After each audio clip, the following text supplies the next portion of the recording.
Bueno, ya, esa es una de las noticias, la tragedia de los incendios, por supuesto, y la otra tiene que ver con la presentación del gabinete que hizo ayer el presidente electo José Antonio Kast. Hay nombres que han generado más, otros menos consenso, que duda cabe al respecto. Queremos abordar un poquitito lo que deja aquello, la marginación del Partido Libertario al respecto, los dichos que ha planteado hace instantes nada más Johannes Kaiser, que se sienten bien ninguneados. ¿Cómo se recompone esa relación? Estamos con el presidente del Partido Republicano y senador electo, Arturo Esquella, a quien saludamos y le damos la bienvenida al canal 24 Horas. ¿Cómo está, primero que nada? Muy bien, Iván. Muy buenas tardes. Muchas gracias por la invitación. ¿Ustedes mismos, Arturo, habían planteado algún grado de, no sé si distancia en relación a este gabinete por la eventual presencia tan alta de independiente y poco de republicano? ¿Quedaron conformes? Porque han sido un partido bien ordenado en relación a las directrices de José Antonio Kast, pero han mostrado también algún grado de independencia crítica que yo creo que siempre fueron, sobre todo para quienes ustedes respaldan. Más allá de las opiniones que uno pueda dar sobre, digamos, el proceso que llevó a tener la presentación ayer de los 24 ministros que van a acompañar al presidente electo desde el 11 de marzo en adelante, la verdad es que vemos que se logra un equilibrio que es muy positivo. En algún minuto, me imagino tú te estás refiriendo a eso, cuando se veía un avance muy significativo de personas que podían faltarle, digamos, un complemento más en lo político, vemos que en su conjunto se logró un equilibrio que es bastante bueno. ¿Ya quedaron de verdad conformes? Sí, ¿Tienen sinceramente. dos militantes? Es que más allá de los militantes... Pero son dos, ¿no? Dos militantes nuestros del Partido Republicano. Dos de 24. Dos de 24. Presidente electo también, fundador de nuestro partido, que nos dejará, digamos, en la militancia con su ficha por razones obvias, digamos, va a ser presidente de todos los chilenos. Pero más allá de eso... me imagino que quienes nos están viendo comprenderán que la ficha de militancia es poco relevante a la hora de elegir a las personas. Uno puede decir, mira, la ficha refleja un poco la sensibilidad que puedan tener el componente en el todo, particularmente en este caso el Partido Republicano, de otros partidos del sector, en fin.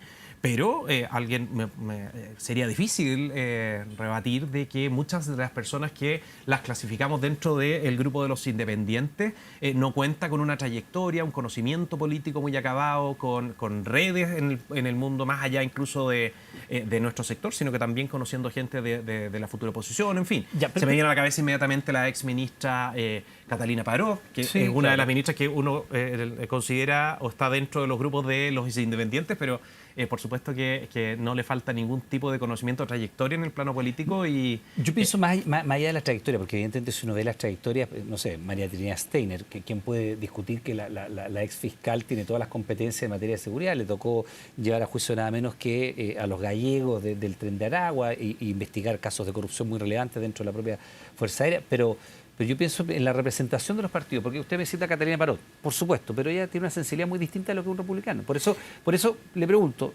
¿2 de 24 ministros deja de verdad conforme el partido o es que no había más elenco en el Partido Republicano para llegar a los cargos de primera relevancia? En más de una oportunidad, Iván, nosotros lo planteamos, incluso en ese entonces, hablando quizás, digamos, desde la vocería de la candidatura del hoy día presidente electo.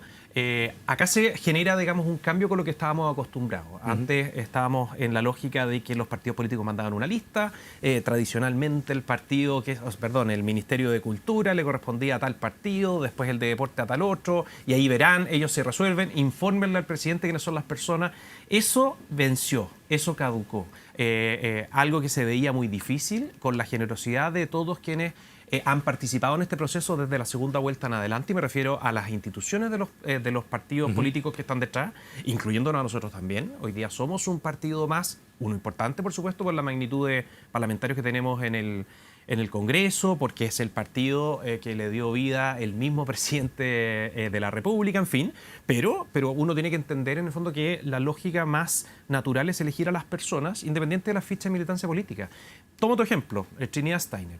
Yo sinceramente no tengo idea qué habrá votado ella los últimos años en todas las elecciones, en su vida completa. Sí tengo abierta claridad de que en la manera, digamos, de perseguir y de sancionar los delitos, particularmente el crimen organizado, la delincuencia desatada, el narcotráfico, el terrorismo en el sur, coincidimos bastante en que se debe reivindicar el sentido de la fuerza, el ejercicio de la misma, restablecer el sentido de autoridad, darle más herramientas a las policías, al Ministerio Público. La verdad es que pasa a segundo, tercer, cuarto y hasta quinto plano. Si es que en algún momento, tanto ella como cualquier otro ejemplo, fue militante o no. Y lo digo en primera persona, siendo en este minuto presidente de un partido político. Puede sonarte contradictorio, contraintuitivo, pero a mi juicio es... Pero sí hay una cuestión que sí da la militancia y la experiencia, sobre todo en esta materia, porque ella como ministra de Seguridad también va a tener que ir al Congreso, también va a tener que ir a levantar acuerdos, también va a tener que ir en la fragmentación parlamentaria que tenemos hoy día, porque en el mundo ideal esto es distinto, pero la realidad es que hoy día usted tiene una fragmentación parlamentaria que hace que cada proyecto de ley, ustedes mismos destacaron en campaña cuántas veces aprobaron con sus votos proyectos del Ejecutivo porque el propio Ejecutivo no levantaba votos en el oficialismo. Eso es pirquinear los votos. Puede que nos guste el concepto, pero ir a levantar voto a voto. ¿A propósito de minería y eso? No. Yo, a propósito de cuánto, o sea, ayer habló el ministro Campos, el futuro titular de Agricultura. Yo, al margen de lo florido el lenguaje, todo lo que usted puede haber visto del punto de prensa de ayer, evidentemente una persona que conoce los entresijos y los pasillos del poder, entonces que no hay que ir a presentarlo. Lo mismo García Ruminó, lo mismo Alvarado, o sea, es una persona que sabe dónde está la bancada socialista, dónde está la bancada del PPD, con quién hay que hablar en lo que queda del mundo radical, o qué sé yo, dónde ir a buscar votos, dónde no ir a buscar votos. Por eso le pregunto por esto de la militancia en un partido o la expertise política. María Trinidad Steiner debe ser de las fiscales más reconocidas, pero va a tener que ir al Congreso. Va a tener que ir al Congreso y ahí es donde la conocimos. Por eso digo, va a tener que ir distintas bancadas. Por eso va a tener que ir al Congreso y va a tener que ir a buscar apoyos de manera transversal, porque hoy día ustedes tienen mayoría como gobierno en la Cámara, pero no en el Senado. Tenemos en ambos lados. Eso es quizás más frágiles, tú podrás pensar en algunas áreas. Le falta un voto para ser mayoría en el Senado. No, está empatado, se podría decir. Pero ojo, vuelvo al tiro al tema de fondo que planteaste, que es bien interesante, pero para las materias que están en cuestión, en el contexto de un gobierno de emergencia, no solo van a estar los votos, creo yo, al justo o en el margen, como se podría pensar, sino que no me cabe ninguna duda que varias personas que se consideran o que son derechamente independientes o de bancada de la futura oposición van a estar de acuerdo con destrabar la burocracia que no permite que se genere la inversión necesaria para generar empleo o perseguir de una manera más robusta el crimen organizado. Esos votos van a estar. Te tomo el punto, quizás en otras materias va a ser más al justo, en fin, pero tú diste en el clavo. La ficha de militancia da un poco lo mismo, lo que importa es la trayectoria y la experiencia. Me parece correcto, me parece destacable, me parece, pese a todo el drama que se está viviendo, motivo de orgullo para todos los chilenos que existe una coordinación. Eso no es tan común, ¿eh? Sí. Que en otros países tengamos, como fue ayer, antes de ayer, ya no me acuerdo, en el Palacio de la Moneda, un punto de prensa abordando, digamos, por un lado, quienes están en el ejercicio del cargo. Con dos podios, entrante y saliente, siendo, como lo dijo el presidente Boric, de corrientes políticas muy distintas. La verdad es que eso nos debiera llenar de orgullo y bueno, y en el contexto de la emergencia que se está viviendo, ha sido el presidente electo, con todos nosotros, incluso parlamentarios, en fin, de la zona, muy claro en facilitar la coordinación, respaldar el trabajo de emergencia que están encabezando las autoridades hoy día en ejercicio y nosotros acompañar, empezar, digamos, a ganar tiempo avanzando en recabar toda la información, ese es el sentido que lo acompañara el futuro ministro de Vivienda, para no perder ni un minuto desde el 11 de marzo en adelante, ya cuando dependa del gobierno entrante en la reconstrucción.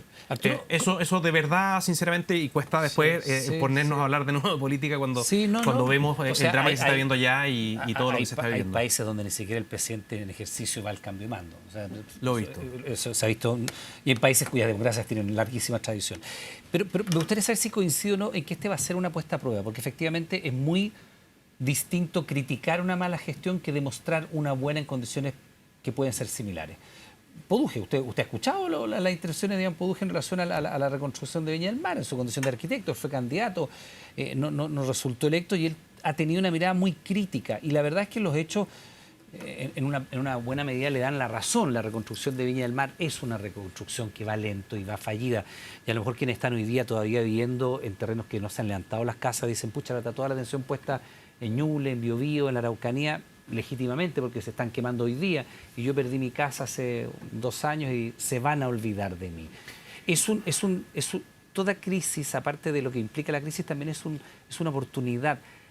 Hoy día es distinto con guitarra. O sea, hoy día le va a tocar a José Antonio Caz el 11 de marzo demostrar si efectivamente tiene mejor gestión que este gobierno. Primero. Bueno, mientras veíamos las imágenes del sur de Chile, yo pensaba precisamente en los lugares en donde me ha tocado acompañar a quienes esperaban durante mucho tiempo que tocaran la puerta para decirle, mire, vamos a empezar a reconstruir su casa y la de toda su población. Y efectivamente eso no ha ocurrido. Eso es una realidad. Gente que hoy día no tiene la casa que perdió hace 2 años. Exacto, sí, sí, eso es evidente. Y sería un muy mal representante una persona que asume un cargo de responsabilidad, y en este caso, siendo directamente haciendo referencia al futuro ministro de Vivienda, si es que callara eso, si es que en el fondo con tal de mantener un ambiente de paz y amor entre las autoridades, que está bien en un ambiente cívico como corresponde, civilizado, no también destacara y pusiera sobre la mesa las dificultades que se han tenido, las incongruencias de entramparse en cosas burocráticas y no resolver los problemas que hay detrás. Distinto es que tú tomes un par de metros mientras se está desarrollando la emergencia, colaborando, no distrayéndolos con ataques, con críticas, sino que más bien siendo un factor de unión, de agilización, digamos, del proceso de contrarrestar el avance del fuego, particularmente, y al mismo tiempo, con eso se va ganando tiempo en poder contar con la información para desde el día 1 empezar la reconstrucción. La comparación va a ser inevitable, si eso es obvio. Y tú citabas la guitarra, por supuesto. Sí, todos nos recordamos Chaguán en La Moneda con la guitarra. Y una cosa que es extremadamente importante es, en el fondo, cómo existe un solo Estado, el gobierno de turno, la administración, digamos, del mismo, es el que va cambiándose de cada 4 años, pero uno va aprendiendo de las cosas que no hicieron bien, incluso los de signo político distinto. Tú no te quedas únicamente en la crítica, sino que muchas de esas cosas van a ser de resorte legislativo para que no nos entrampemos en burocracia y se pueda reconstruir más rápido. Ahora, me imagino, vamos a contar con los votos de las personas que son de la futura oposición para poder agilizar estos procesos. Arturo, que no necesariamente está en el ADN de ellos el hacerlo. Bueno, está la ley de incendios forestales que todavía no se ha terminado. Hay, por supuesto, todo un tema de infraestructura que se tiene que hacer. Cuando se le preguntaba al presidente Kast a propósito de este informe, es un estudio que hace la Corma, que adelanta y le advierte a las autoridades que durante esta temporada de incendios forestales que estamos enfrentando hoy día, eventualmente se van a destruir 4.000 viviendas y 30.000 hectáreas. No está muy lejos. O sea, está súper ajustado y está recién partiendo la temporada de incendios forestales. No es difícil de asimilar el gabinete, y tenemos que dar una mirada a eso porque hay cosas interesantes, que presenta José Antonio Kast ayer con el gabinete del presidente Piñera I, cuando era el gobierno de la excelencia, el gobierno de los mejores, los pentes, las casacas rojas, todo lo que usted recuerda. Y el presidente Piñera le tocó enfrentar un desastre de una magnitud completamente distinta. El terremoto del 2010 no es comparable a nada. De hecho, es el 4.º terremoto más grande de la historia de la humanidad. Y el sello de Piñera fue la reconstrucción.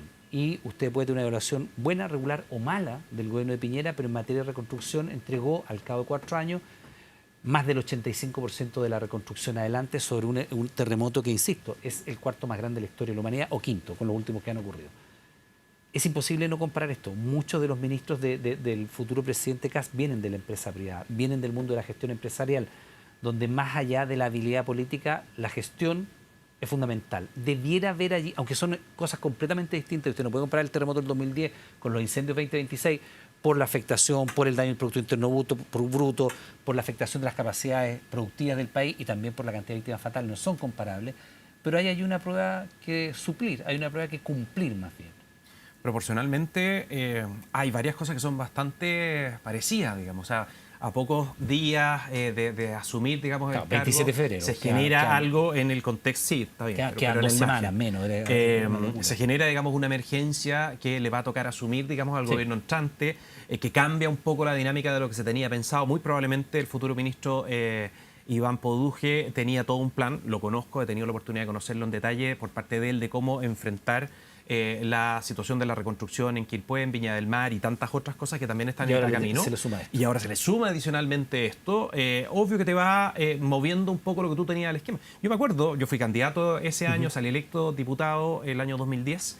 Y el gobierno del presidente Piñera iba a ser algo bien distinto, tenía planes muy distintos que el primer año. En paralelo se pudo ir avanzando en sacar, digamos, las cosas y de pronto hay, digamos, un aprendizaje de que no hay que entramparse. Cuando tú estás en una condición de emergencia, debieran permanentemente, o sea, en cada uno de los casos, regir normas que conversen bien con la emergencia. Tú no puedes aplicar las fichas y los procesos que estamos acostumbrados desde el punto de vista de la asistencia por parte del Estado para una familia vulnerable promedio en Chile, en el caso, digamos, en régimen versus, digamos, un caso de un incendio o de una situación de catástrofe como la que actualmente se está viviendo. Tú no puedes caer en la dinámica de que para poder reconstruir tienes que tener a las 4 casas que están pareadas en el mismo contexto de vulnerabilidad para recién poder empezar a levantar las paredes de la casa. Arturo, para la gente ahí tiene que operar una lógica que es más flexible, que es más eficiente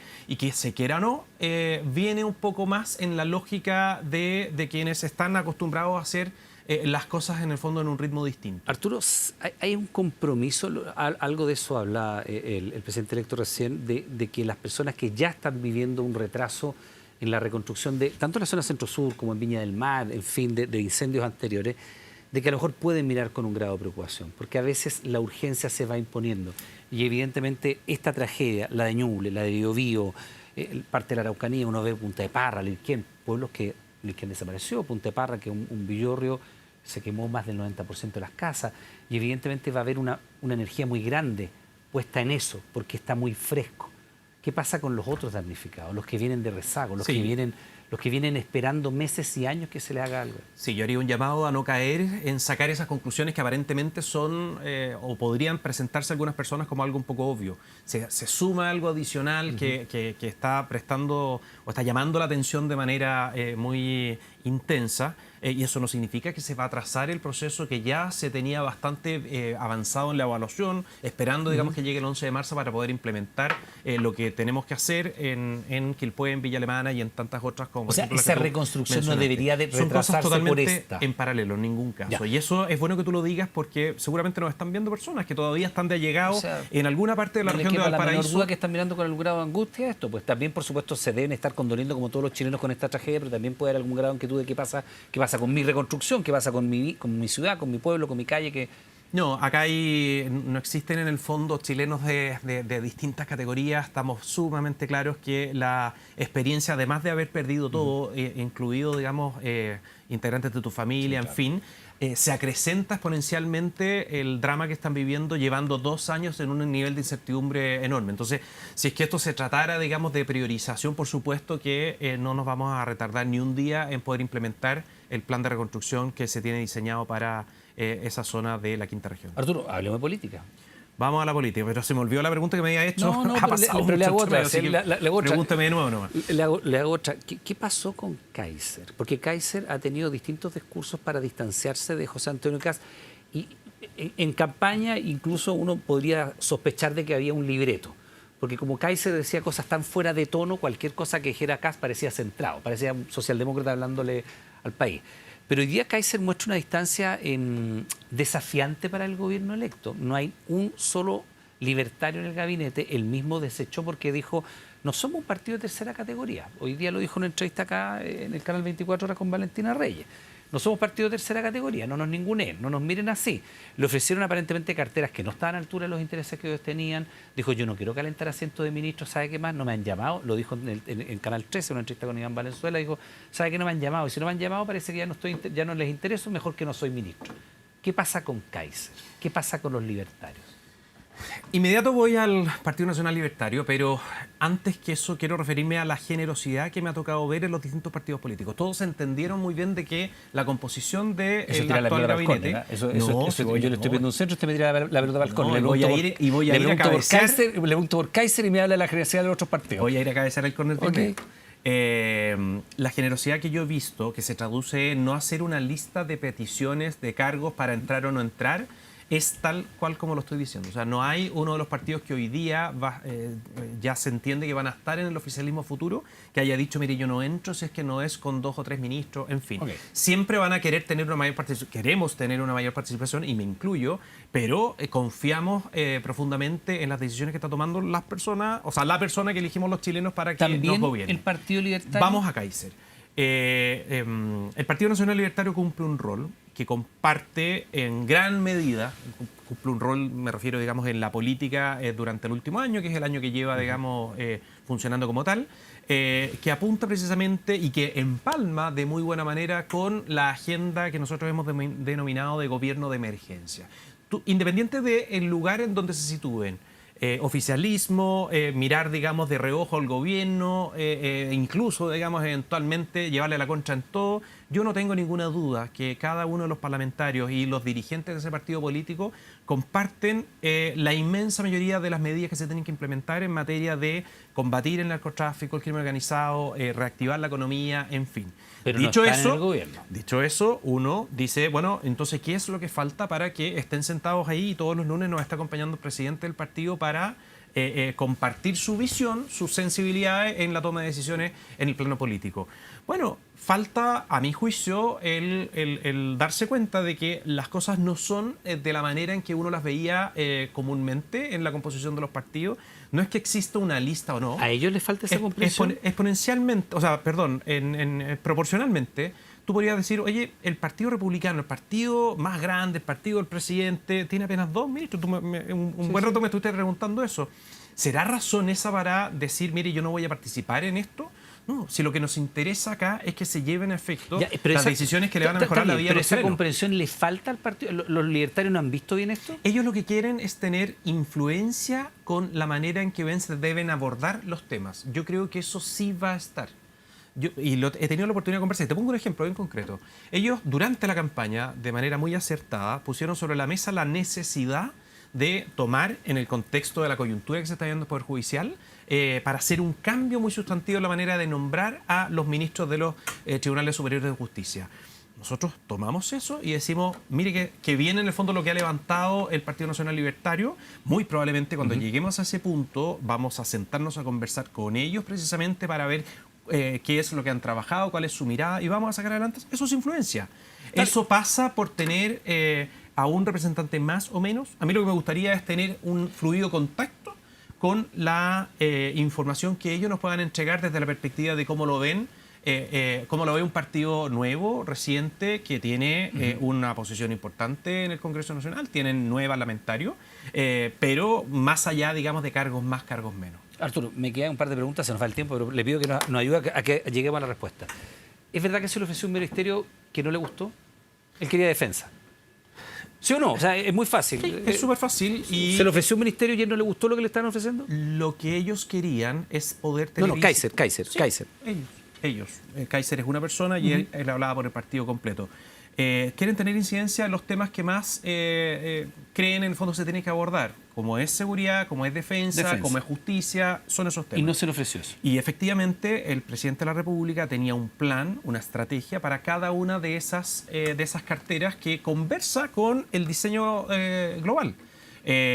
Creemos, y yo personalmente insisto, y no creo que este es un capítulo que se haya terminado, sino que se sigue construyendo y escribiendo, perfectamente esa influencia que buscan no pasa por un tema de cargos, pero sí pasa por una disposición a sumarse a el oficialismo en el contexto de un gobierno de emergencia. Quiero entender la respuesta, que no quede duda. O sea, se le ofrecieron ministerios que no estaban disponibles ellos de aceptar. Ellos querían influir en ministerios en donde el presidente electo tenía tomadas decisiones en otra línea. Ya. ¿Y qué pasó con el caso? Y eso es el mejor ejemplo de que las decisiones se toman en función de lo que el presidente ha diseñado como mejor para el país. Ya. Y lo de Santiago Montt, ¿fue un error de él? ¿Fue un error de la empresa? Porque era ministro de Minería, eran 25 ministros, 25 Fue una ministerios. aguda imprudencia, primero lo más visible, por parte de esa empresa. Es muy llamativo, digamos, que se cometa esa gran cantidad de errores en un mismo documento, en un mismo arrebato, en fin, que en parte seguramente se tuvo a la vista en una decisión que no estaba 100% tomada. Siempre se habló, y a mí me tocó participar en muchas conversaciones desde hace bastante tiempo, no en el caso puntual de él, pero siempre existió la relevancia que le asignábamos al poder juntar, fusionar ministerios, particularmente esos dos.